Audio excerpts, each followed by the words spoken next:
Paz e graça para você ligado nessa emissora. Começamos agora o seu programa de reflexão, entrevistas e debates de todas as noites.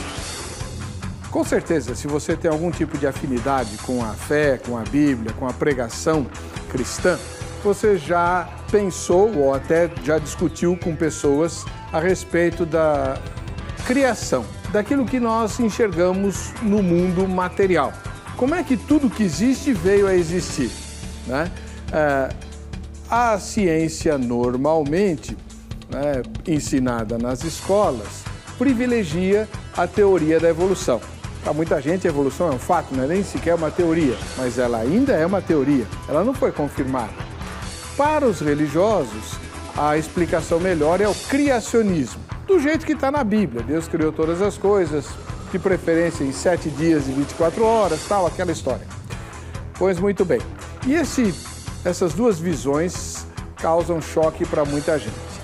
E talvez você não saiba, mas existe uma terceira possibilidade de explicar todas as coisas.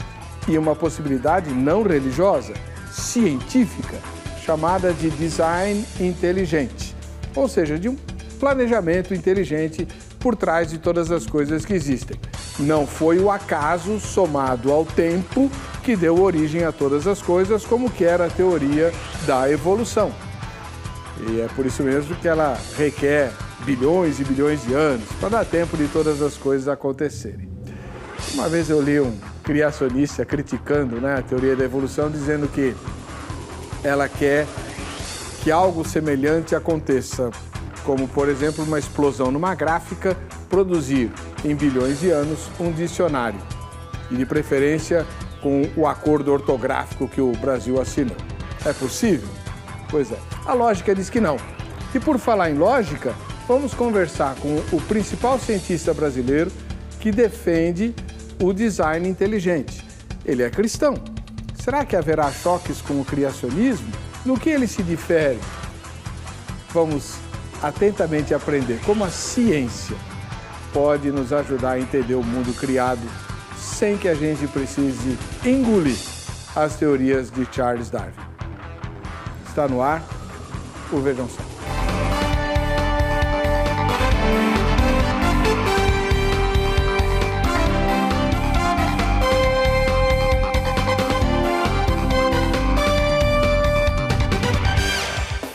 Olá, em nome da Agrade, começamos essa edição especial do programa Vejam Só, hoje com grande alegria recebendo a presença do professor Dr. Marcos Eberli. Ele viajou de Campinas para estar conosco e nos ajudar a entender o que é o design inteligente. Paz e graça, Dr. Marcos, seja bem-vindo. Privilégio imenso estar com vocês aqui, falando principalmente sobre essa teoria que está revolucionando a ciência, o design inteligente. O senhor preside a Sociedade Brasileira de Design Inteligente, é isso? Isso mesmo. E o senhor é cristão? Cristão. Membro de que igreja? Sou membro da Primeira Igreja Batista de Campinas. Muito bom. Exerce alguma função lá? Já exerci várias. Acho que agora, como as atividades do design inteligente são muitas, eu sou membro, participo dos cultos, mas não tenho nenhuma atividade mais ativa, mais direta na igreja. Muito bom. A igreja que o senhor frequenta fica em Campinas. Qual delas? Qual a igreja que é a primeira? A Primeira Igreja Batista de Campinas, na André de Neves, 1848. Muito obrigado pela presença do irmão. Seja bem-vindo, doutor. Deus abençoe. Amém. Para nos ajudar a entrevistar o doutor Eberli, o Departamento de Jornalismo da Rede Internacional de Televisão nos cedeu um dos seus jornalistas, Daniel Teodoro, está conosco. Paz e graça, Daniel, tudo bem? Paz, tudo bem. Seja muito bem-vindo. Muito obrigado pelo convite, pastor. Seu interesse pela ciência é antigo, né? Olha, eu diria que eu sou curioso. Os seus amigos te chamam de nerd. Não. Não? Tá bom. Então vamos ver se você passa no teste. Ixi, vamos lá. Você, por acaso, assistiu Guerra nas Estrelas? Olha, eu sou um fã de Guerra nas Estrelas. Coleciona itens. Sim, tenho box, tenho reportagens sobre Guerra nas Estrelas. Posso parar ou quer que continue? Vamos ao entrevistado. Temos, então, um jornalista nerd, né? E o professor da Unicamp, e agora se transferindo para a Universidade Mackenzie, não é isso? ou pelo menos tentando, né? A Universidade Mackenzie está tentando trazer o Dr. Eberlin para chefiar o departamento, um dos departamentos que está sendo criado lá do design inteligente aqui em São Paulo. E aí começa aquela rivalidade entre os centros universitários. Afinal de contas, ninguém quer abrir mão de um grande cérebro. Já já você vai conhecer as ideias ditas diretamente por ele, mas agora você vai assistir a matéria que apresenta o Dr. Eberlin em seu trabalho. Vejam só.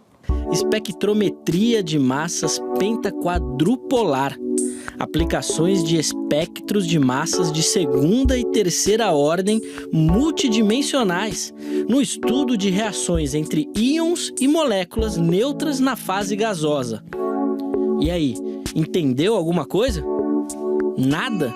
Bom, pode ficar tranquilo, porque esse é o tipo de coisa que nós, simples seres humanos, não temos como decifrar de maneira nenhuma. Porém, hoje, no Vejam Só, receberemos uma daquelas mentes brilhantes que aparecem de tempos em tempos para descortinar as mais incríveis descobertas científicas. Na verdade, no caso do nosso entrevistado de hoje, o trabalho dele é dar base científica para algo que todos os cristãos já sabem de cor. Que o livro de Gênesis narra de verdade a criação do nosso mundo e de todas as coisas. Esse é o Dr. Marcos Nogueira Eberlin, professor da Unicamp, pesquisador, membro da Associação Brasileira de Ciência, criacionista. O que o torna mais raro ainda é o fato de ser um pesquisador de alto impacto, apresentando um índice de produtividade impressionante para qualquer área de conhecimento acadêmico. Talvez por ser um daqueles poucos criacionistas com credenciais científicas, Dr. Marcos Eberlin se tornou um garoto propaganda do design inteligente, uma versão menos pretensiosa do criacionismo, que apenas busca demonstrar que algum aspecto da realidade foi criado por uma inteligência divina superpoderosa. O que poderia ser visto com um descrédito tem, na verdade, deixado o nosso entrevistado em destaque no meio acadêmico. Apenas para citar um exemplo, o Dr. Marcos foi o primeiro cientista fora do eixo Estados Unidos, Europa e Japão a ser premiado com a medalha Thomson. Esse tipo de premiação mostra que nosso convidado está ganhando espaço no meio científico, mas defendendo uma teoria que, para muitos, não é vista como ciência verdadeira. Bom, feita a apresentação, vamos ouvir o nosso convidado de hoje. Fique ligado, você não pode perder essa entrevista por nada. O Vejam Só de hoje já está no ar. Mais uma vez, Dr. Eberlin, nossa gratidão por ter viajado a São Paulo e para participar do nosso programa. O senhor sabe que a nossa audiência é bastante grande, um bom segmento dela formada por cristãos, mas há muita gente não cristã também assistindo ao programa. Como é que o senhor define design inteligente? O senhor é professor, então explica para um leigo o que essa expressão esquisita significa. Sem dúvida. O design inteligente é uma teoria científica, ou também um programa de pesquisa científica que procura avaliar qual seria a melhor causa da vida e do universo. Quem teria criado esse universo todo que a gente observa? Quem teria feito a vida com toda essa diversidade, essa pujança que a gente observa por aí também? E como que o design inteligente faz essa avaliação? Colocando as duas causas possíveis sobre a mesa do debate científico. Então, ela avalia não só as causas naturais, uma grande explosão, a evolução darwiniana, mas também coloca a opção inteligente sobre a mesa do debate científico. A opção de que teria sido uma causa inteligente, uma ação inteligente que fez o universo e a vida. E quando essa teoria coloca essas duas causas sobre a mesa e confronta essas duas causas com os dados científicos mais recentes, o que a gente observa? Observa, em primeiro lugar, que as causas naturais não teriam a capacidade, não teriam os processos, não teriam condições de ter formado o universo todo estruturado, como a gente vê, a vida, né? Complexa, baseada em informação. E que a melhor inferência, sem dúvida, que foi uma mente inteligente, uma ação inteligente que fez o universo e a vida. Por que a ciência hoje não chega nessa conclusão? Foi a teoria do design inteligente que chegou nessa conclusão. Porque a ciência hoje, naturalista, excluiu a possibilidade da causa inteligente. E opera somente com uma possibilidade de causa, as causas naturais, processos naturais não guiados. Então a gente diz o seguinte, olha, a gente só tem uma opção, causas naturais, e opta por essa única opção, causas naturais. Não é assim que se faz ciência, né, pastor? Ciência se faz colocando as duas opções possíveis sobre a mesa, confrontando com os dados e chegando na melhor inferência. Então, mas deixa eu ver se eu entendi. Há, na sua fala, uma recusa deliberada do estudante, do cientista, em pensar em outra possibilidade que não seja a causa natural, é isso? Sem dúvida. Isso é deliberado? É deliberado, com certeza. O que aconteceu com a ciência, pastor? Quando a ciência nasceu, ela nasceu com a percepção de que havia um Deus, inclusive. Foi a percepção do homem que havia um Deus e que se Deus governava o universo com leis imutáveis, fixas, constantes, com equações e tudo mais, que fez o homem iniciar a pesquisa científica. Então, foi a percepção de que havia um Deus que fez o homem iniciar a ciência. E foi a percepção que o homem teve de que ele foi criado à imagem e semelhança desse Deus que fez o homem se convencer de que sua mente era racional e tinha a lógica e a racionalidade de Deus, e com essa mente ele conseguiria entender o que Deus fez. E a ciência começou assim, o pressuposto maior da ciência é a existência de Deus e que nós fomos feitos à sua imagem e semelhança. Os grandes pais da ciência, Newton, Pascal, Faraday, Thomson, Schrödinger, todos eles partiam desse pressuposto, a existência de Deus. Mas o que aconteceu em 1859, pastor? Um homem escreve um livro, né? A Origem das Espécies. Oparin propõe uma teoria de que a gente teria surgido naquela sopa escaldante, ácida, venenosa, primordial. E a ciência simplesmente ela fecha um dos seus olhos. Ela diz, olha, não existem mais causas sobrenaturais. Tudo é matéria, energia e espaço. É só o que existe e nada mais.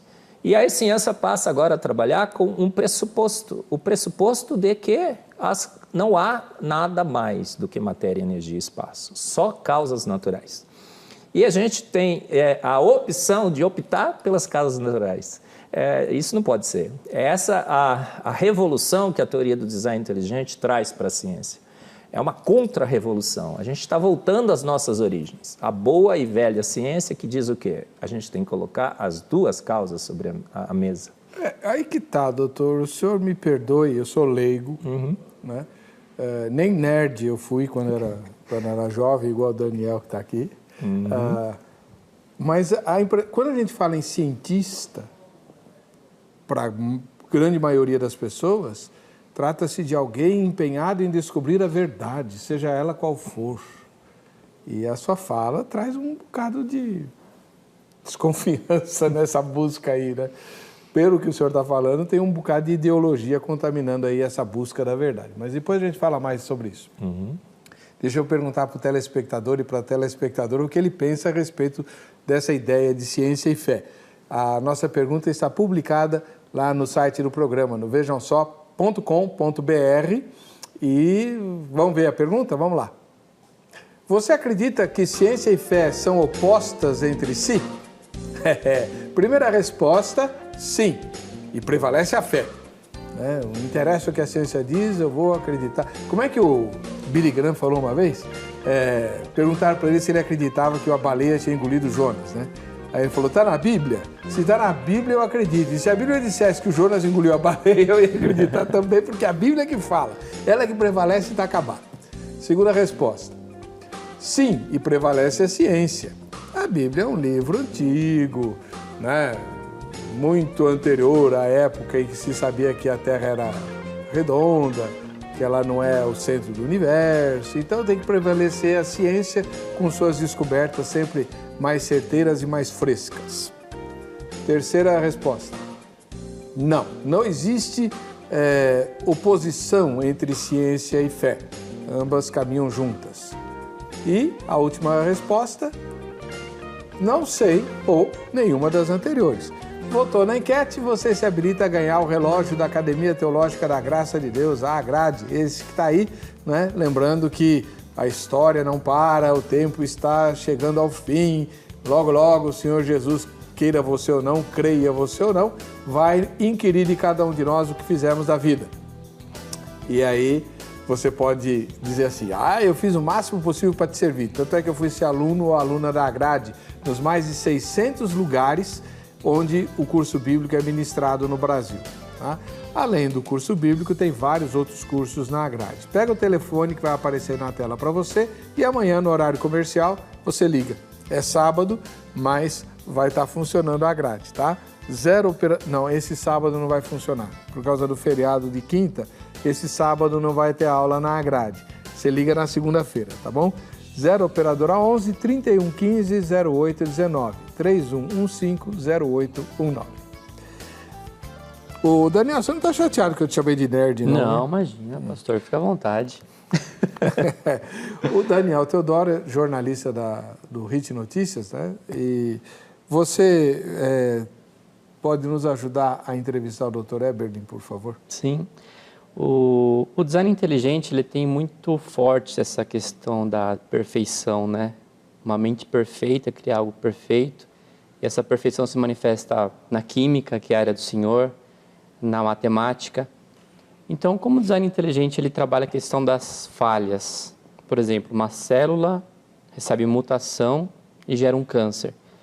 Como o design inteligente lida com isso, com essas falhas no design? Logo de cara, você já vem com essa pergunta?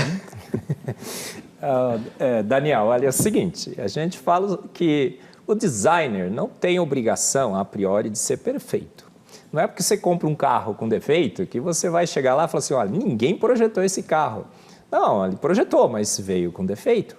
Então, a princípio, o designer não precisaria ser perfeito. Mas as pessoas sempre criticam o design inteligente, dizendo o seguinte, olha, mas tem os bad designs, coisas ruins na vida, né? Aí sugerem várias coisas, como o apêndice, quando a gente opera das amígdalas, né, e tudo mais, olha, tá vendo quantas coisas ruins ou desnecessárias que tem na vida?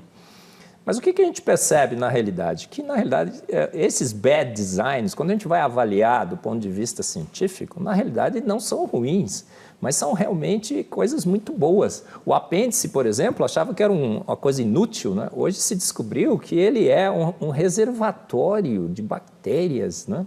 Que quando você tem alguns problemas lá intestinais e tudo mais, ele repõe todo aquele pool, né, de bactérias e micro-organismos que ajudam na digestão e tudo mais. Então, todos os exemplos que são dados como bad design, de repente, a ciência vai avançando e vai descobrindo que não são. E esses outros que a gente vê que realmente tem problema, possivelmente é um desgaste da máquina. A máquina foi criada perfeita, não é? A gente tem evidências de que as coisas realmente estão se degradando. A gente não está evoluindo, a gente está involuindo. Então, doutor, mas sobre isso eu tenho uma curiosidade.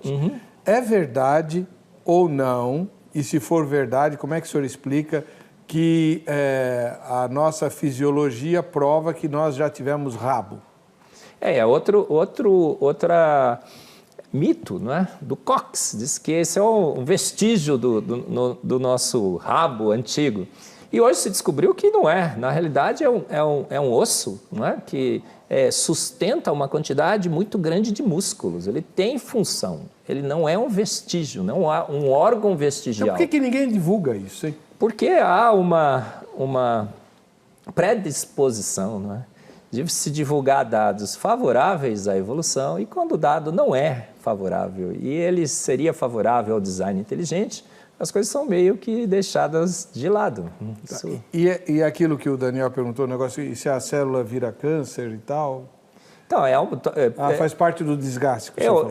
Isso a gente percebe que os problemas estão se acumulando. Pastor, de geração em geração, todo filho tem 100 mutações do mal a mais que seu pai. Tá brincando. A gente está...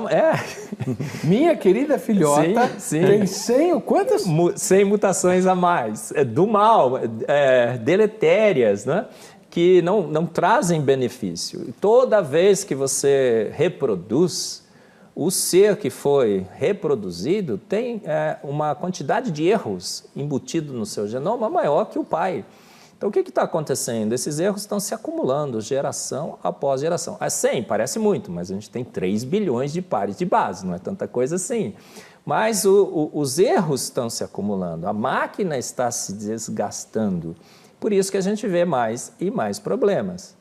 Graças a Deus que nós temos a ciência, temos a química, a bioquímica, as drogas farmacêuticas, os procedimentos clínicos que estão amenizando esses problemas. Mas a gente está ficando com uma máquina cada vez mais desgastada e cada vez com mais acúmulos de defeitos. As mutações são deletérias, são do mal. Mutações, né, segundo o darwinismo, teria criado a vida, a complexidade, estaria... Diz o contrário. É o contrário. Os dados mostram o contrário. Bom, nós temos que ir para o intervalo. Na volta, a gente vai continuar com essa entrevista. Você que tem curiosidade em saber quais são as diferenças entre design inteligente e criacionismo, se é que existem, e também os principais pontos em relação à teoria da evolução e várias outras questões. Não sai daí, a gente volta já com Vejam Só.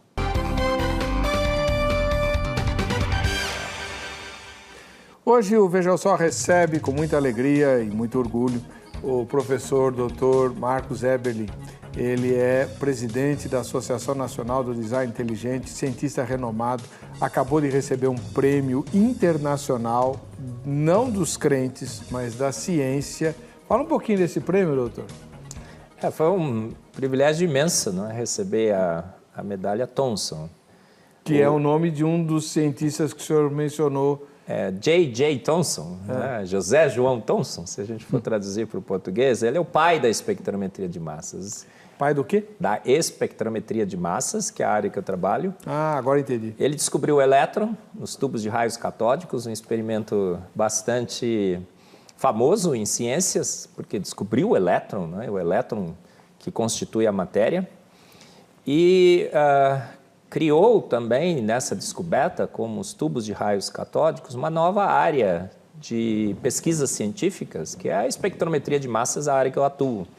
E existe essa medalha que é em honra ao Thomson, que é distribuída de 2 em 2 anos aos espectrometristas de massas de todo o mundo. E foi um privilégio muito grande que, pela primeira vez, né, um sul-americano, um brasileiro, recebe essa medalha, que antes tinha sido apenas distribuída entre europeus e americanos. E a gente, com o trabalho que a gente fez na Unicamp, no laboratório Thomson, que a gente nomeou o laboratório em homenagem também ao Thomson. É aquele que a gente viu na matéria? Isso. Um laboratório bem lembra muito aqueles filmes de ficção, né? Isso. Legal. O Veja Só recebe também o jornalista, né, Daniel Teodoro, do HIT Notícias, está nos ajudando a entrevistar ele como bom aficionado da ciência, inclusive de ficção científica também, né? Está nos ajudando a entrevistar o Dr. Eberli. Professor, o senhor acha que a teoria do design inteligente hoje, ela só se firmou por causa da bioquímica e do conhecimento da biologia molecular ou não? Você acha que o design inteligente conseguiria chegar onde chegou hoje só com o conhecimento das leis físicas? Eu acho que, sem dúvida nenhuma, a química e a biologia que abriram os olhos da ciência ao design inteligente. Eu costumo dizer, né, Daniel, que tudo é química, né? E absolutamente tudo é química. Você vê o universo, é química, a vida é química.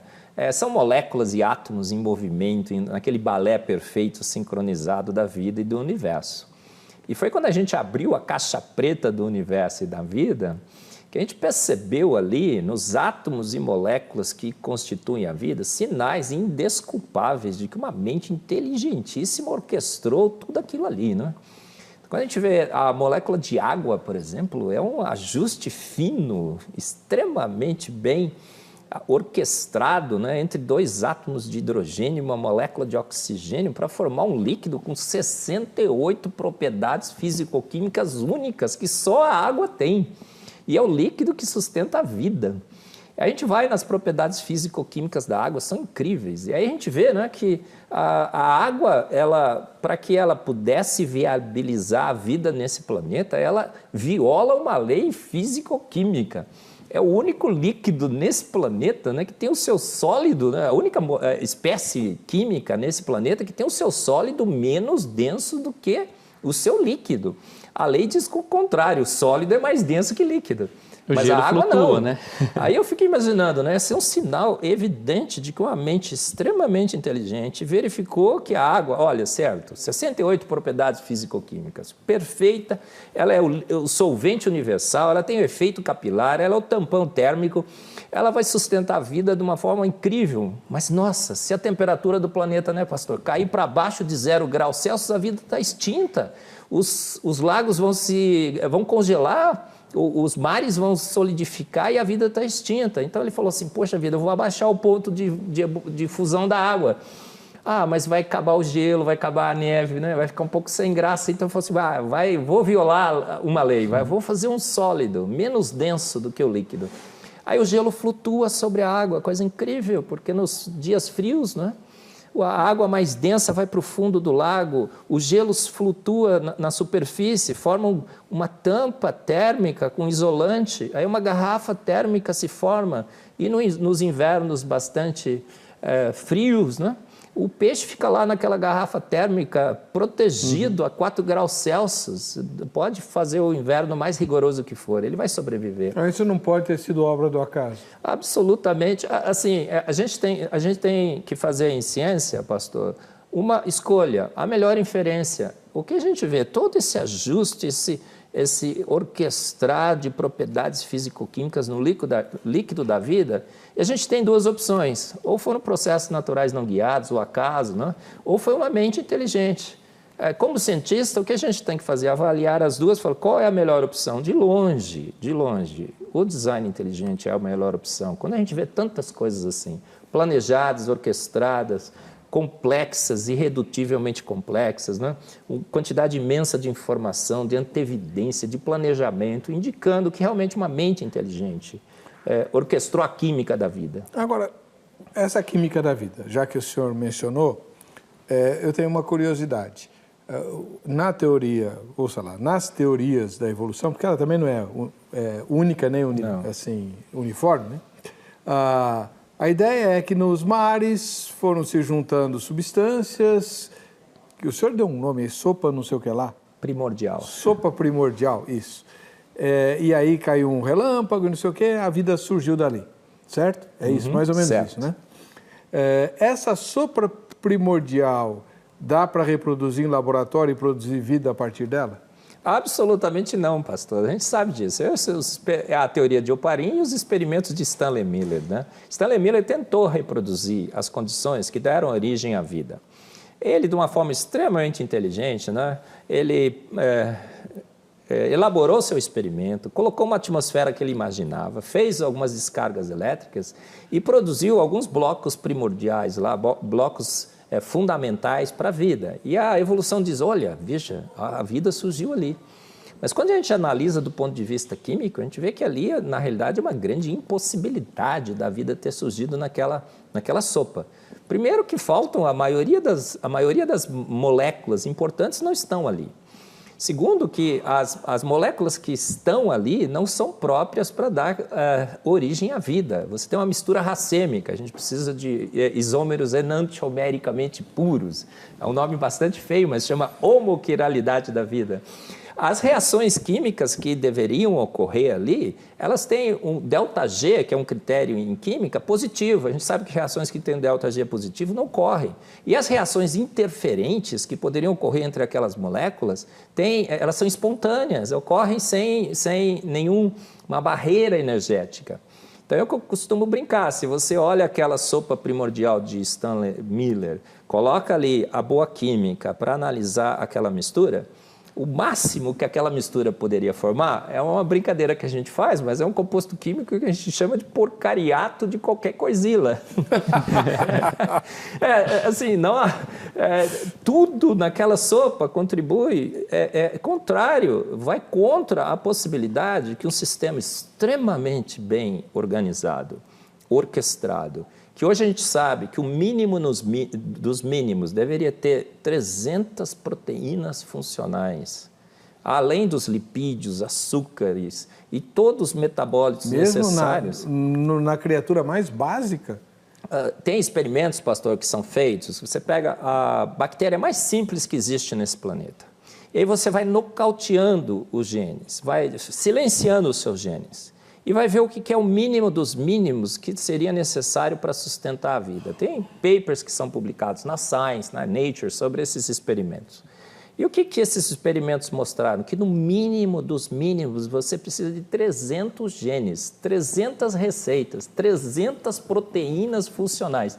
Isso é um Big Bang evolutivo, de partir de matéria inanimada até você chegar nessa quantidade estúpida de moléculas extremamente bem projetadas, inteligentemente conectadas, moléculas puras, aminoácidos com enantiomeria pura, né? Essa história da homoquiralidade. As reações interferentes não poderiam ter ocorrido, então você precisa de máquinas, nanomáquinas e nanomotores para conectar, são os ribossomos. Você precisa de tradutores, porque a língua do DNA é de 4 dígitos, a língua dos aminoácidos é de 20, então você precisa de um sistema de tradução, de linguagem, toda uma complexidade absolutamente incrível. Sem interferência não gera. Eu costumo dizer que você precisaria crer no impossível, crer que moléculas teriam desobedecido leis químicas. E moléculas não são desobedientes, moléculas obedecem leis. No seu livro, o senhor escreve que hoje existe um tipo de inquisição que não é praticada pela igreja, mas é praticada pela academia. O senhor sofre preconceito por ser um defensor do design inteligente na academia brasileira? Daniel, o que aconteceu com a ciência, né? Há 150 anos atrás, a ciência que era feita num ambiente bastante de grande liberdade, você tinha liberdade para invocar causas naturais, você tinha liberdade para invocar causas sobrenaturais, você poderia colocar sempre as duas causas sobre a mesa, com o darwinismo, o iluminismo e tudo mais. A ciência aboliu a possibilidade que haja qualquer coisa além de matéria, energia e espaço. Então, o sobrenatural foi eliminado da ciência. E a gente contou para todo mundo, né, que a gente ia explicar tudo com matéria, energia e espaço. Que qualquer alusão ao sobrenatural seria ignorância, religião, fanatismo, obscurantismo e tudo mais. E por 150 anos, essa é a mensagem que a ciência tem passado. Que vamos explicar tudo com a evolução darwiniana, vamos explicar tudo com o Big Bang, e que não há necessidade alguma da hipótese de Deus, não é? Aí vem agora um grupo de malucos, beleza, né? Com certeza. Do design inteligente, fala, gente, não é assim. A ciência hoje, com seus dados mais recentes da química, da biologia, da física e tudo mais, está mostrando que não, que a gente estava errado.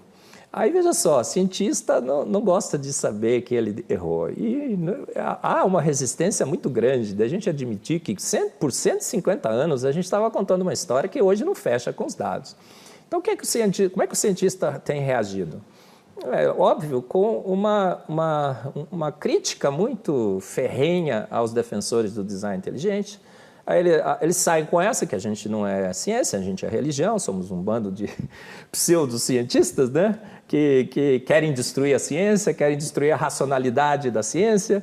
Mas não, a gente não quer fazer isso, a gente quer defender a boa ciência. E há uma inquisição secular, né, que está sendo colocada contra o design inteligente, mas nada em ciência é melhor que um dado após o outro, nada melhor em ciência do que uma teoria correta. E essa teoria correta está vencendo essa inquisição e está se espalhando pelo mundo todo. Então, mas é interessante isso, né? Porque a gente, quando fala em cientista, pensa em um sábio, alguém que sabe. Isso, bom, o senhor, 1/3 do seu vocabulário aqui é intraduzível para quase todo mundo. Sem dúvida. Né? Então, muito pouca gente sabe entender o que o senhor está falando, quando o senhor fala os termos técnicos e tal. Que, aliás, é muito bom, porque nós não estamos conversando com um impostor, nós estamos falando com a maior autoridade brasileira em design inteligente. Agora, doutor, eu sou meio curioso, eu gosto de ler coisas sobre cosmologia, né? E a ciência que lida com o espaço sideral, hoje reconhece que, pelo menos, eu vou ser bem conservador, pelo menos 60% do que constitui o universo nós não fazemos nem ideia do que seja. Quando o senhor fala, é tudo matéria, energia e espaço, tudo se resume a isso, né? O cientista que lida com o cosmos diz, olha, nós não sabemos o que é energia escura, por isso tem esse nome, energia escura, e nós não sabemos o que é matéria escura. E eles ocupam a vasta maioria daquilo que a gente chama de espaço. Então, nós não sabemos nada. Pastor, eu fui visitar o CERN uma vez, aquele instituto em Genebra, né, que descobriu a partícula de Deus. E eu estava lá com um grupo de cientistas, a gente sentou e foi ver uma palestra, e o cientista começou falando assim, aqui a gente descobriu a origem do universo. Mas a gente tem alguns probleminhas. Primeiro probleminha, a metade do universo sumiu, a antimatéria. A gente só tem matéria, mas a outra parte, que seria a antimatéria, desapareceu. E tudo que a gente conhece só 6%. Ele falou, 94% do universo é desconhecido para a ciência. Aí eu falei, poxa, que teoria é essa, né? Que descoberta é essa, que a gente tem muito mais ignorância do que conhecimento. E aí se explica, né, o universo com aquela história de que o nada, por nada, para nada, do nada faz o tudo, não é? Que é o Big Bang. Você, não, repete, essa frase. O nada, para nada, do nada, pega o nada e faz o tudo. É o Big Bang. Uma nuvem gasosa em expansão de hidrogênio e hélio. Uma nuvem gasosa em expansão de hidrogênio e hélio, que é o produto do Big Bang. Em expansão contra o nada, de novo o nada, todas as leis físicas e químicas que a gente conhece, dinâmica de fluidos e tudo mais, diz que gás em expansão contra o nada devia continuar a expansão contra o nada forever, né? Eternamente.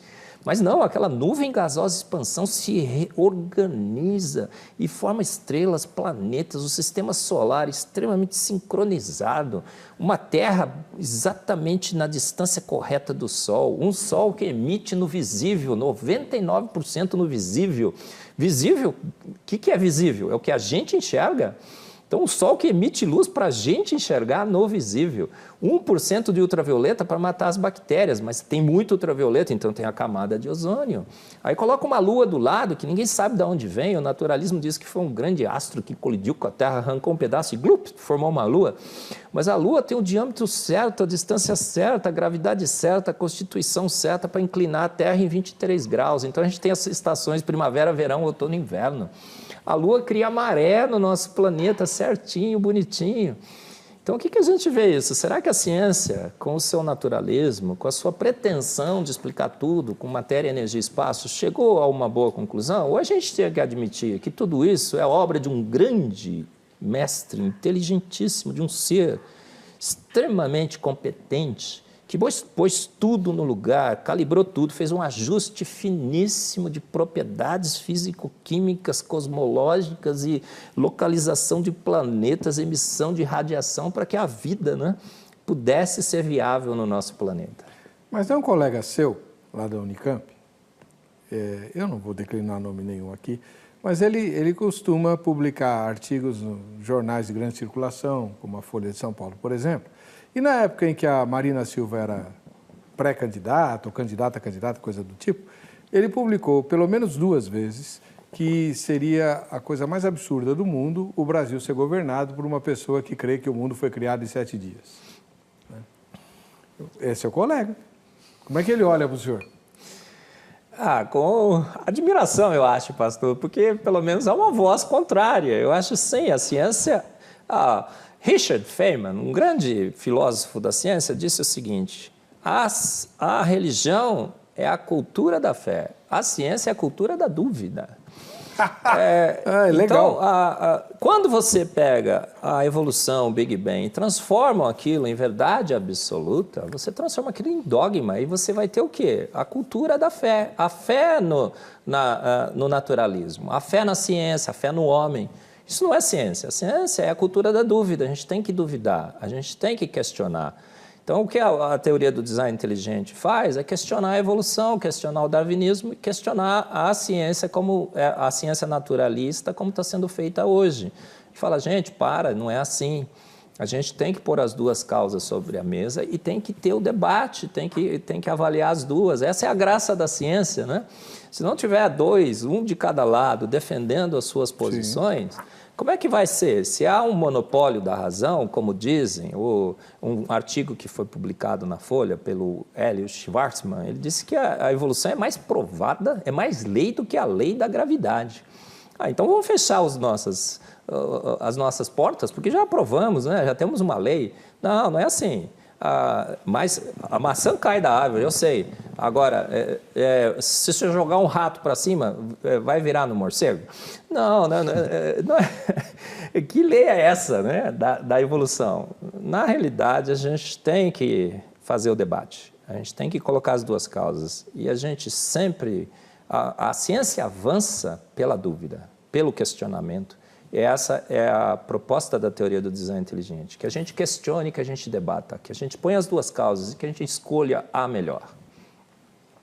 O Mackenzie fechou esse acordo recente com o Instituto Discovery, que está sendo mais conhecido por fazer propaganda do que efetivamente pesquisa sobre design inteligente.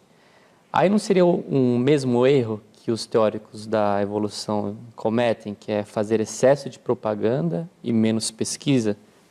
Qual vai ser o cuidado desse instituto, desse núcleo de pesquisa no Mackenzie? Vocês vão fazer pesquisa efetiva ou vocês vão fazer mais propaganda sobre o design inteligente? Divulgação, né? Isso.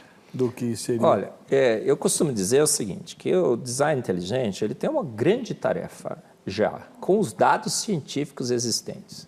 A gente teve 150 anos de avaliação de dados científicos com o paradigma, com a lente míope da evolução naturalista. E a gente fez um monte de conclusões erradas. Infelizmente, a gente fez. Então, a gente já tem muito trabalho avaliando os dados científicos que já existem. Então, a gente vai fazer pesquisa desenvolvendo coisas novas? Não. A boa parte da nossa pesquisa vai ser pegar a literatura científica e fazer uma releitura agora com essa nova visão de que podem ter sido causas naturais, mas pode também ter sido a ação de uma mente inteligente. Então, a gente já tem muito trabalho.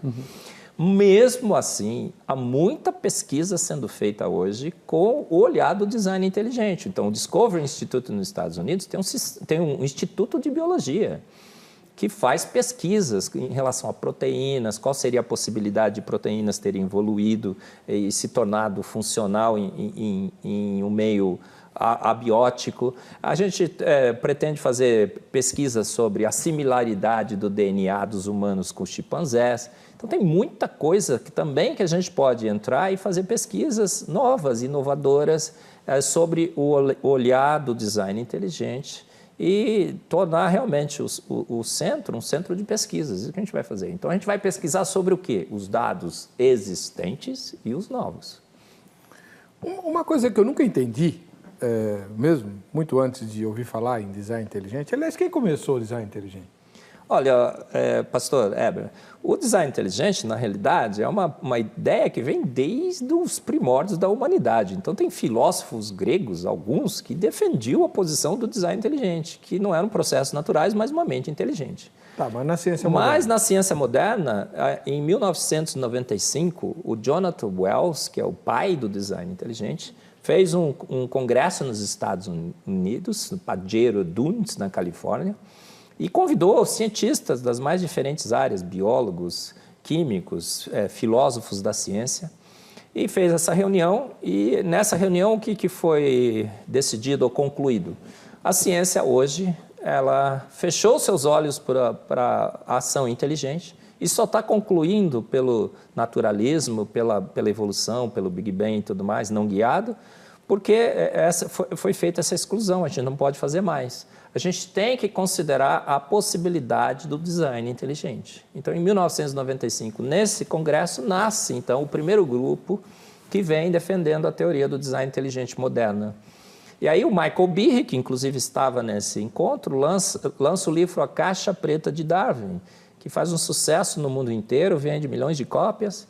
Depois vem o Stephen Meyer, que DNA, assinaturas, sinais de uma assinatura inteligente na vida.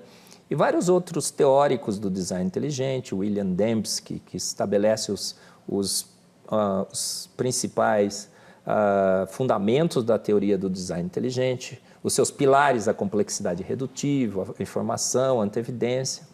Então, 1995 é o ano que a teoria do design inteligente moderna nasce nos Estados Unidos. A gente tem que ir para o intervalo. No próximo bloco, a gente vai trabalhar. Design inteligente e criacionismo são a mesma coisa, né? E o criacionismo bíblico, né? Como é que a gente deve ler Gênesis, os 2 primeiros capítulos? E eu não aguento, mas eu tenho que perguntar também. Como é que aqueles que defendem o naturalismo e a evolução naturalista por causas naturais explicam que ao longo desses bilhões e bilhões de anos, só uma única espécie, entre tantas e tantas que existem, conseguiu evoluir para falar? E com línguas muito difíceis, porque as línguas antigas não eram nada básicas.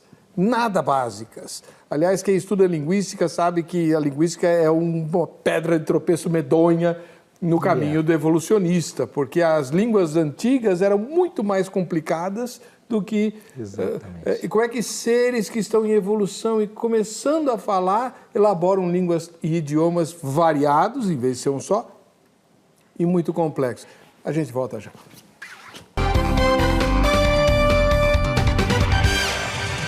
Estamos de volta com o programa Vejam Só, agradecendo o carinho da sua audiência. Hoje estamos entrevistando o professor Marcos Eberlin, da Unicamp, que é o presidente da Sociedade Brasileira de Design Inteligente. Doutor Marcos, qual é, se é que existe, a diferença entre design inteligente e criacionismo? Pastor Eber, o criacionismo, ele parte de pressupostos. Olha, ele parte do pressuposto que a Bíblia, o criacionismo bíblico, ele parte do pressuposto que a Bíblia é certa e tem razão. Ela parte do pressuposto, segundo a informação bíblica, de que há um Deus, que Deus fez todas as coisas. Então ele parte já sabendo algumas coisas e procura na ciência encontrar evidências que corroborem esses pressupostos. Entendi. A teoria do design inteligente, ela vai do outro lado, oposto, totalmente distinto. Por quê? Porque os teóricos da teoria do design inteligente não partem de pressuposto algum. Eles falam, olha, só sei que nada sei. Eu não tenho nenhuma preconcepção de como o universo e a vida foram formados. Eu não sei se foi Deus ou não sei se foi processos naturais não guiados. Eu não sei nada, absolutamente nada. E o que eu vou fazer? Eu vou deixar-me guiar pelos dados, pelas evidências científicas. E eu vou considerar as duas hipóteses, as duas causas possíveis, porque só existem duas causas. Ou foram processos naturais não guiados, ou foi uma mente inteligente. A gente sabe em ciência que não tem outra opção, além dessas duas. E a gente, no design inteligente, o que a gente faz? Olha, eu só sei que nada sei, vou deixar os dados me guiarem e vou avaliar as duas causas. Se a gente descobrir que foi a evolução darwiniana ou foram processos naturais não guiados, na teoria do design inteligente a gente vai ter que chegar a falar que foi. Mas não, a gente descobriu que não foi, que foi uma mente inteligente. E aí a gente partindo então de pressuposto nenhum, jogando o jogo da ciência 100% científico, avaliando as duas causas, como a ciência naturalista hoje não faz, ela é preconceituosa, o que a gente descobre é que foi uma mente inteligente. Agora, essa mente inteligente, o que a gente faz? A gente sabe quem foi? Não sabe.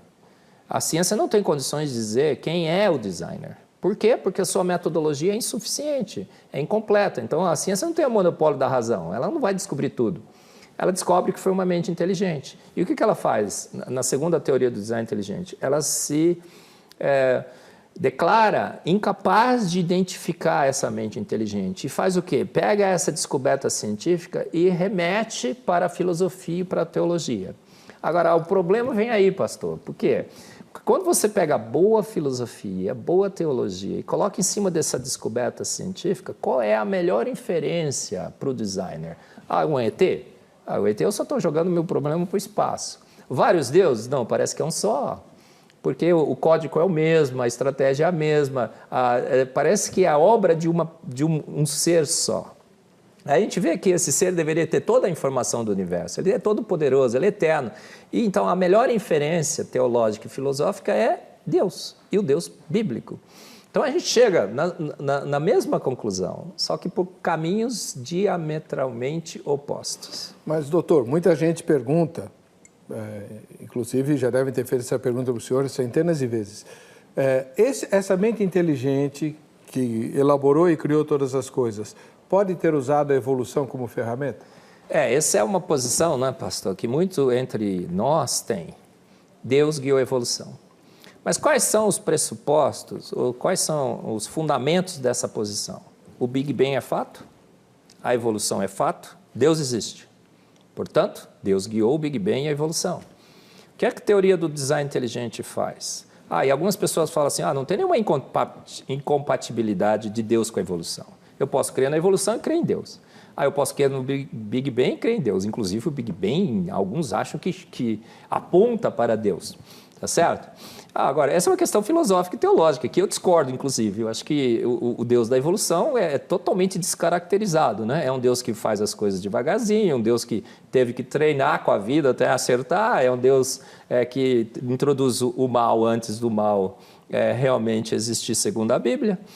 Mas tudo bem, tem gente que adapta a posição filosófica e teológica e põe Deus para guiar a evolução e o Big Bang. O que a teoria do design inteligente faz? Ela destrói os primeiros dois pressupostos do evolucionismo teísta. O Big Bang é fato? Não. O Big Bang o mundo foi criado pronto, o universo foi criado pronto por uma mente inteligente que colocou todas as coisas no lugar para funcionar.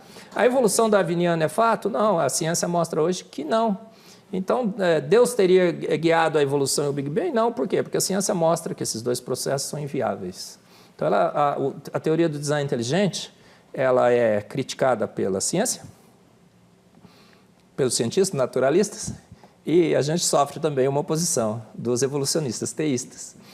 Por quê? Porque a gente desconstrói os seus dois principais fundamentos, o Big Bang e a evolução. Tem alguma pergunta, Daniel? No design inteligente tem cientista ateu? Olha, Daniel, a gente não pergunta no design inteligente qual é a filiação religiosa. Então, não tem um cantinho lá na ficha de inscrição, né? A gente tem no nosso site, não está escrito lá, religião. E se não for dessa, você não vai ser aceito. Não, a gente não pergunta. A gente só pergunta se a pessoa cursa um curso universitário, se é um jovem universitário, ou se ele já é formado em alguma área do conhecimento científico, e filosófico e teológico, inclusive.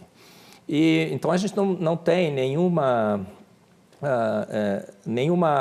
ligação direta com nenhum fundamento religioso. Agora, eu costumo dizer que no design inteligente, todos os membros do design inteligente são gente. E, por ser gente, podem defender posições filosóficas e teológicas distintas. Então, tem gente lá que se declara ateu. Ele não crê em Deus. Né? Não que ele não creia numa mente inteligente. Ele acha que foram os ETs, por exemplo. Então, ateu pode crer em ET, né? Não tem problema. Por quê? Porque é um ser, né, natural lá em outro planeta. De certa forma, Deus é um ET, né? Deus é um ET, mora aqui. É um extraterrestre. Mas ele crê no ET, né, que não seja Deus. Tem gente que se declara agnóstico, sem capacidade de decidir. Eu acho muito difícil ter uma pessoa neutra, mas ele se declara neutro. Tem uns que se declaram, acham que é uma inteligência que permeia o universo. Alguns espíritas acham que é um espírito evoluído e tudo mais. Cada um dentro Tem alguém do... que diz que é a força, como é que é? A força, né? A força, é. A força. Pode ser. Com o lado escuro e lado claro. Pode. Então, todos os membros do design inteligente têm a plena liberdade de, fora do design inteligente, pegar essa conclusão científica de que uma mente inteligente orquestrou o universo e a vida e interpretar segundo a sua filosofia e sua teologia. Eu tenho a minha filosofia e a minha teologia, que eu aprendi desde pequenininho na escola bíblica dominical. Eu tenho a minha filosofia e a minha teologia, que eu aprendi desde pequenininho, lendo os capítulos de Gênesis, Êxodo, Deuteronômio. E ao interpretar, eu tenho para mim que não há dúvidas, é o Deus bíblico que está ali. O senhor como crente, agora falando como crente batista, e cientista, presidente, né, de uma entidade importantíssima e laureada, o senhor também laureado como cientista. Como é que o senhor lê Gênesis? É possível acreditar em 7 dias ou podem ser 7 eras, enfim? Pastor, eu costumo dizer que como gente e criacionista que eu sou o criacionista da pior espécie possível, criacionista de terra jovem. Eu acho que o universo e a Terra são jovens. Agora, por quê? Eu poderia achar que eles são antigos, e tudo bem, eu acho que não tem problemas teológicos tão importantes assim. Acho que é uma questão menor, inclusive, se a Terra é jovem ou se a Terra é antiga. Mas eu ponho às vezes no meu site, no Face, existem algumas evidências de um universo antigo e uma Terra antiga, mas existem centenas de evidências de um universo jovem e de uma Terra jovem. Então, eu racionalmente, ao avaliar o universo e a vida, e as evidências que são colocadas para um universo antigo e um universo jovem e uma Terra jovem, eu faço a opção racional por uma Terra e um universo jovem, por incrível que pareça. Eu, como cientista, como químico, ao avaliar as evidências, eu vejo muito mais evidências de que a Terra é jovem e o universo é jovem. Por isso eu opto por ser um criacionista de Terra jovem. Eu já ouvi vários criacionistas criticarem o design inteligente, dizendo, não, isso aí não é criacionismo e tal. Já ouviu esse tipo de crítica? Sim, mas como não é? O design inteligente não é criacionismo. O design inteligente não é uma conclusão feita a partir de pressupostos criacionistas, de que há um Deus, de que a Bíblia está certa e que a gente vai encontrar na ciência evidências para isso. O design inteligente faz essa separação sempre, pastor, a conclusão científica e as implicações filosóficas e teológicas dessa conclusão. Eu sou criacionista porque, com a minha filosofia e minha teologia, eu interpreto aquele achado científico. Agora, como cientista, como defensor do design inteligente, o máximo que eu posso chegar é dizer, uma mente inteligente fez o universo e a vida. Então, não é criacionismo. Você pode, inclusive, pegar essa descoberta e levar para outros campos, outras interpretações. Eu transformo aquela descoberta científica numa posição que corrobora com as posições criacionistas com a adição de filosofia e teologia, que outros podem adicionar de formas distintas e levar para outros caminhos. Pensando dessa maneira, e de um ponto de vista pedagógico, seria mais eficiente ensinar o design inteligente do que o criacionismo no ensino fundamental, então? A gente teve o primeiro Congresso Brasileiro do Design Inteligente em 2014, no The Royal Palm Plaza. Nós tivemos ali 370 cientistas, jovens cientistas reunidos, e a gente fez o primeiro manifesto da teoria do design inteligente exatamente nesse sentido, Daniel. Que a gente acha que em ciência se ensine ciência, nas salas de ciência.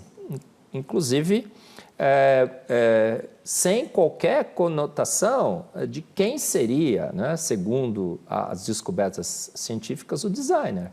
Então, a gente acha que numa aula de ciências a gente deve fazer o quê? Olha, as evidências científicas estão aqui. E o que essas evidências científicas, para onde elas apontam? Para uma mente inteligente. Então, acho que, inclusive, as escolas confessionais, os colégios e as universidades confessionais deviam fazer isso. Tirar o criacionismo. Ciência na sala de ciência. Aí essa conclusão de que foi uma mente inteligente que orquestrou o universo e a vida, a gente acha que deveria ser remetida para as aulas de filosofia e teologia. E na filosofia e na teologia a gente poderia especular ou poderia utilizar os princípios filosóficos e teológicos para avaliar quem seria a melhor opção. Olha só, que interessante, né? A gente dá valor a quem realmente tem valor. Honra quem tem honra. A filosofia e a teologia hoje são desprezados, né? Como importantes na construção do conhecimento humano, o que não é correto. A gente não pode chamar só o cientista.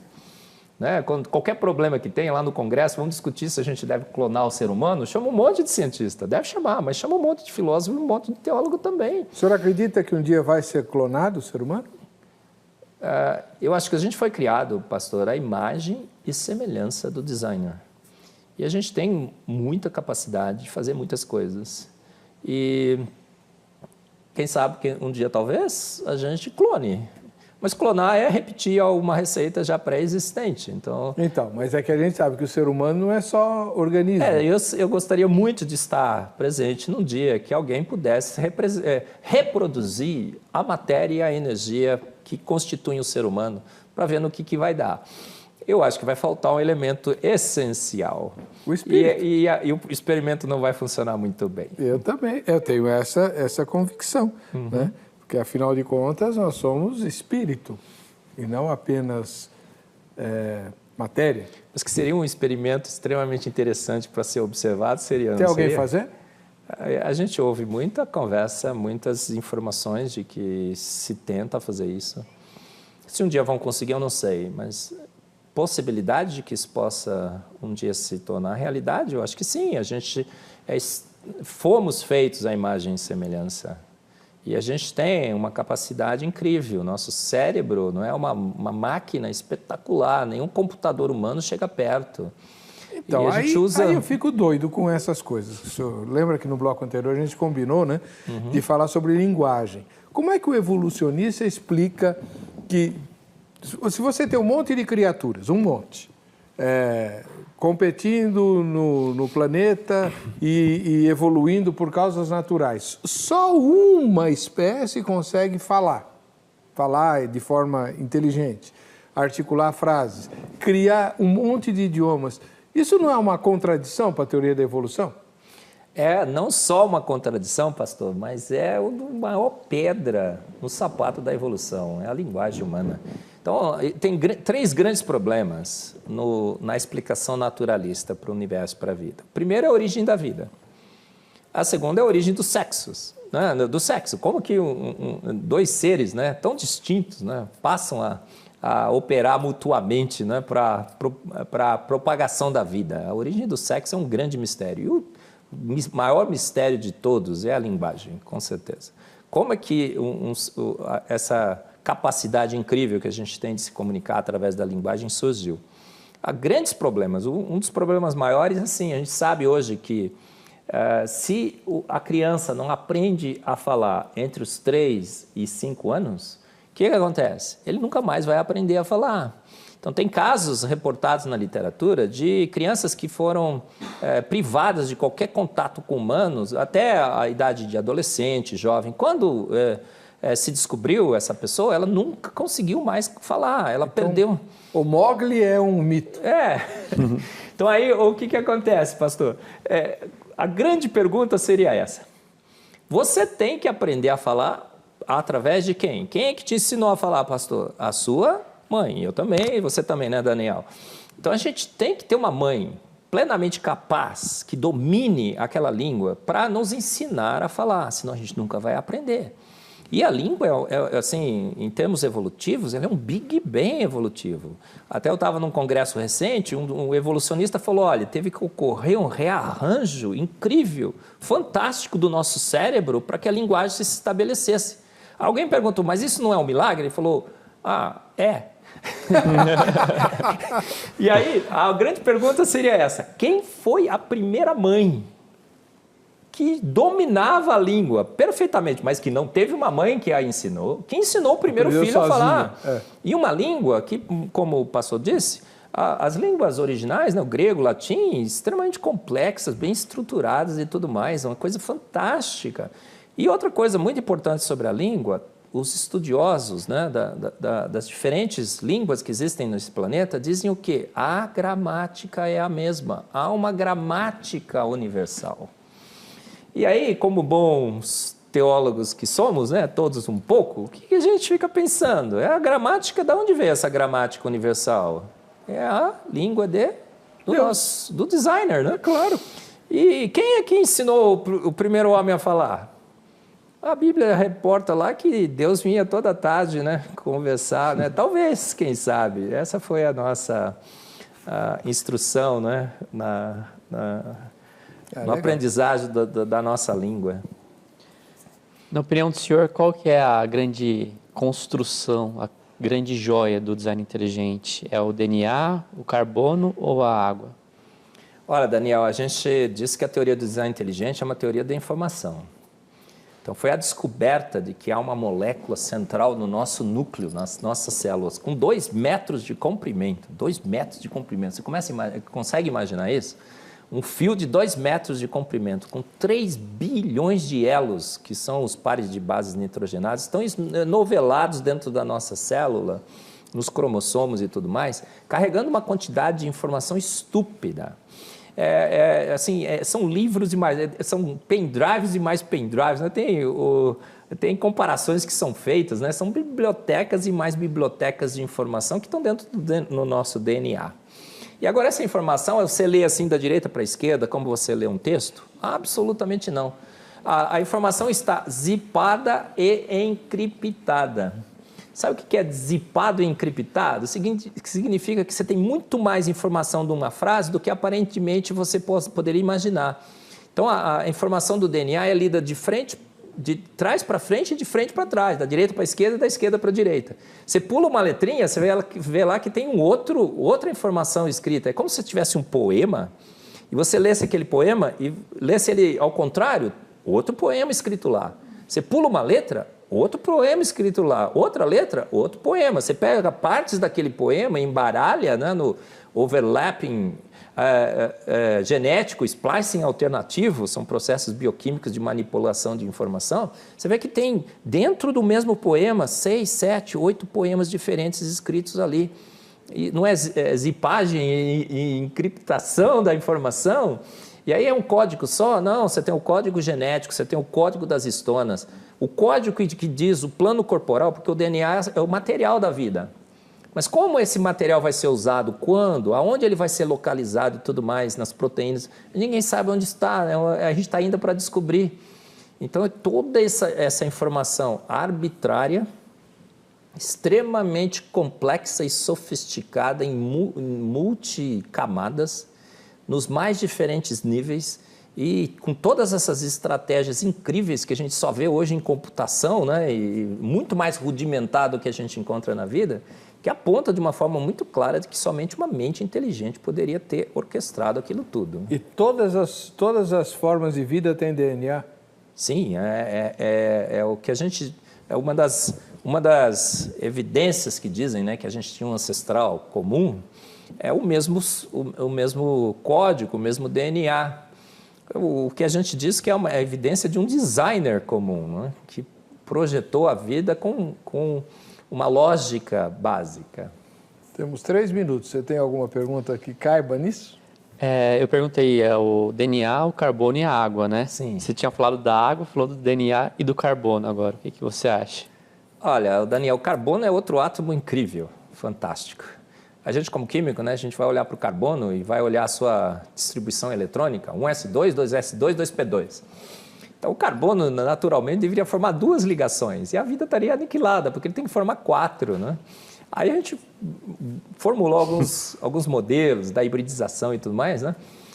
Para promover os elétrons, para que ele pudesse formar 4 ligações. Então, é um átomo incrível, fantástico. As ligações carbono-carbono são estáveis. O carbono forma ligações lineares, duplas, triplas, forma anéis, forma uma rede extremamente diversificada de moléculas. A estabilidade do átomo de carbono, se a gente pensar que o átomo de carbono foi formado de átomos mais leves, ele não deveria ter sido formado. Tem uma tal de ressonância de Rayleigh que diz que há uma coincidência absurda de energias, né, que convergiram, né, conspiraram para que esse átomo incrível da vida, o carbono, pudesse ser formado. Então, assim, é uma quantidade imensa, incrível de evidências na química e na bioquímica da vida. A gente falou de algumas aqui, mas a gente poderia ficar horas e horas e horas falando de N evidências que fazem o quê? A gente vai ter prova absoluta que foi uma mente inteligente? Não, mas como bons cientistas, o que a gente tem que fazer? Porque a gente não viu, né, as coisas acontecendo. A gente tem que pegar o produto, a vida e o universo, colocar nas nossas mãos, analisar do ponto de vista científico a química e a bioquímica da vida, porque é ali que estão escritos, as assinaturas estão ali, e concluir, será que processos naturais não guiados poderiam ter formado isso? Não, vai contra as leis químicas, contra as leis físicas. E tudo indica que realmente um ser inteligente, que seria capaz de organizar, estruturar, coordenar, planejar, desenhar a vida e o universo, fez realmente tudo isso. Então, essa é a conclusão lógica do design inteligente. As evidências todas conspiram a favor de um designer extremamente inteligente e competente, que fez a vida pronta, não fez ela devagarinho. Como diz a minha mãe, né? O pior cego é aquele que não quer enxergar, né? Exato. Quero agradecer de forma bastante contundente ao professor Dr. Marcos Eberlin, presidente da Sociedade Brasileira de Design Inteligente, por ter viajado a São Paulo e para participar aqui dessa entrevista. Muito obrigado, doutor, que Deus o abençoe e o guie, e parabéns pelo seu brilhante trabalho. Foi um grande privilégio, sem dúvida. Quero agradecer também ao Departamento de Jornalismo da Rede Internacional de Televisão, ter nos cedido o seu nerd de plantão, né, o Daniel Teodoro, que enriqueceu sobremaneira essa entrevista. Muito obrigado, Daniel. Obrigado, pastor. Deus abençoe a todos. Vamos ver quem ganhou o relógio da grade. Doralina Flores Gonçalves, de São Luís Gonzaga, do Rio Grande do Sul. Quanto tempo ainda tem, Angélica? Doutor, eu vou fazer uma pergunta extremamente pessoal agora. Me perdoe, eu sou assim, muito emotivo. Mas já aconteceu com o senhor ou com seus colegas do design inteligente, cientistas, trabalhando, tentando descobrir, desvendar os mistérios da vida e da criação, de o senhor se emocionar com aquilo que vê? Absolutamente sim, pastor. Eu digo que o cientista é um ser privilegiado, porque o homem comum ele observa o universo e a vida do ponto de vista macroscópico. E aí ele vê uma beleza incrível, uma sincronia, uma simetria, um exagero. Eu costumo dizer que o designer é exibido e exagerado. Então a gente vê lá os besouros, tem mais de 1 milhão de besouros decorados, cada um mais lindo que o outro. Os pássaros, as árvores e tudo mais, a gente já se sente assim, né? Esgotado, né? Olha quantas coisas, né? Eu não preciso de mais, não quero mais, já seria suficiente. Mas aí o cientista pega e vai lá no seu microscópio e aí o que ele vê? Um novo universo, macroscópico, nanométrico. O que a gente vê? Máquinas e motores, robôs. Dentro de nós temos robôs nanomoleculares.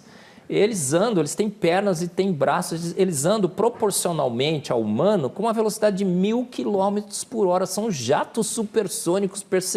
A gente vê os ribossomos, são máquinas de tricotar cibernéticas, trabalham com uma velocidade incrível, uma precisão de 5 noves. As usinas de produção de energias, ATP sintase, a gente vê toda uma lógica fantástica. O DNA, uma molécula que tem uma informação toda, como a gente descreveu aqui. Então a gente descobre um novo universo, um universo com coisas ainda mais espetaculares, fantásticas. E a gente fica ainda mais convencido de que há muito mais nesse universo do que só matéria, energia e espaço. Então, eu costumo dizer que o homem natural já é indesculpável. A Bíblia fala isso, não fala, pastor? Fala. E aí o cientista, ele é duplamente indesculpável. porque ele observou 2 tipos de universo, o macroscópico e o microscópico. Que bênção. Amém. Glória a Deus pela sua vida, pela vida dos seus colegas e por todos quantos se debruçam sobre a pesquisa da verdade que aponta necessariamente para aquele que é a verdade, o caminho e a vida. Amém. Deus o abençoe. A gente vai se ver no próximo Vejam Só.